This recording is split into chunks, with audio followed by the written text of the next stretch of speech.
அனைவருக்கும் வணக்கம். ஜாதகம் A to Z சேனலுக்கு உங்களை அன்போடு வரவேற்கிறேன். வெற்றிவேல் முருகனுக்கு உகந்த நன்னாள். தீயவை அழிந்து நன்மைகள் பெருகும் நன்னாள். ஆம், இன்று தைப்பூசம்.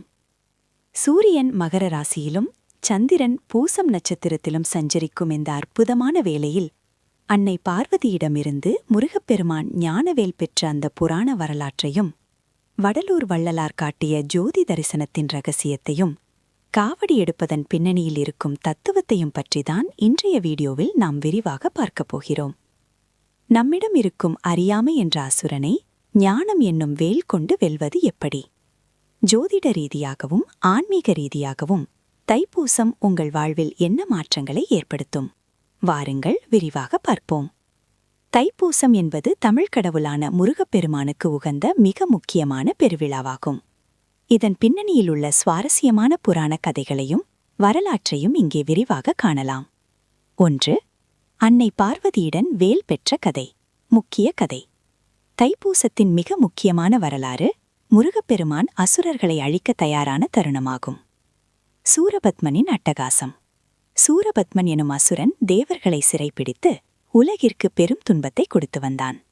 அவனை யாராலும் வெல்ல முடியவில்லை. ஞானவேல். தேவர்களை காக்க முருகப்பெருமான் அவதரித்தார். அவர் சூரபத்மனை அழிக்க புறப்படும்போது அவரது அன்னையான பார்வதி தேவி தனது சக்திகள் அனைத்தையும் ஒன்றிணைத்து ஒரு வேலை, ஞானவேலை முருகனிடம் வழங்கிய நாள்தான் இந்த தைப்பூசம். வெற்றி. இந்த வேலை கொண்டே முருகன் சூரபத்மனை அழித்து பின்னர் அவனை மயில் மற்றும் சேவலாக மாற்றி தன்னுடனேயே வைத்துக் கொண்டார்.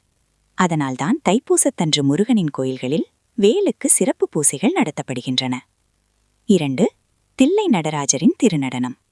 சைவ சமய வரலாற்றில் இன்று மற்றொரு முக்கிய நிகழ்வும் உண்டு. சிவபெருமான் தில்லை சிதம்பரம் திருத்தலத்தில் வியாக்கிரபாதர் மற்றும் பதஞ்சலி ஆகிய முனிவர்களுக்கு தனது ஆனந்த தாண்டவத்தை காட்சியளித்த தினம் இந்த தைப்பூச நன்னாளாகும். 3. வள்ளலாரின் ஜோதி தரிசனம். வடலூர். 19ஆம் நூற்றாண்டில் வாழ்ந்த மகாத்மா ராமலிங்க அடிகளார் வள்ளலார் மக்கள் பசிப்பினி நீங்கி ஜோதி வழிபாட்டை பின்பற்ற வேண்டும் என அறிவுறுத்தினார்.